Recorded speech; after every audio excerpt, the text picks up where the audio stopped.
ധനുഷിനെതിരെ രൂക്ഷ വിമർശനവുമായി നയൻതാര.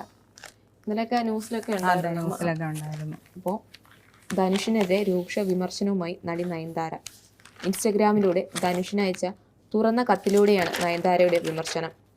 നെറ്റ്ഫ്ലിക്സിൽ റിലീസ് ചെയ്യാനിരിക്കുന്ന നയൻതാര വിഘ്നേഷ് ശിവൻ വിവാഹ ഡോക്യുമെൻ്ററിയുടെ ട്രെയിലർ നാനും റൗഡിദാൻ എന്ന സിനിമയുടെ ചില BDS ദൃശ്യങ്ങൾ ഉപയോഗിച്ചെന്ന് കാണിച്ച് ധനുഷ് നയൻതാരയ്ക്ക് 10 കോടിയുടെ കോപ്പിറൈറ്റ് നോട്ടീസ് അയച്ചതിനു പിന്നാലെയാണ് പ്രതികരണം. ആരാധകർക്ക് മുമ്പിൽ കാണിക്കുന്ന നിഷ്കളങ്ക മുഖമല്ല യഥാർത്ഥത്തിൽ ധനുഷിനുള്ളതെന്നും വൈരാഗ്യ ബുദ്ധിയോടെയാണ് പെരുമാറുന്നതെന്നും നടി നയൻതാര പറഞ്ഞിരിക്കുകയാണിപ്പോൾ.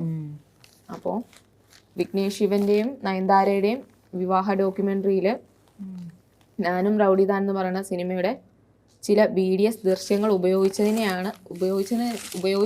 ഉപയോഗിച്ചതിനെതിരെ ധനുഷ് നയൻതാരയുടെ 10 കോടി രൂപ ആവശ്യപ്പെട്ടിരിക്കുകയാണ് കോപ്പിറൈറ്റിന്. അതെ, അപ്പോൾ ഇതിനെതിരെയാണ് നയൻതാര ഇപ്പോൾ ഈ രൂക്ഷ വിമർശനം ഉയർത്തിയിരിക്കുന്നത്. അത് കോപ്പിറൈറ്റ് വരുന്നതല്ലേ, എല്ലാവർക്കും അങ്ങനെ കോപ്പിറൈറ്റിനുള്ള അവകാശം ഉണ്ട് അവരുടെ ഇത് എടുക്കുമ്പോഴത്തേക്കും. എന്താണെന്ന് ഇനി വരുമ്പം മുന്നോട്ട് അറിയാം ഇവരുടെ കേസ് എങ്ങനെയാകുമെന്നുള്ളത്. ഓക്കെ, അടുത്ത ന്യൂസ് എന്താ?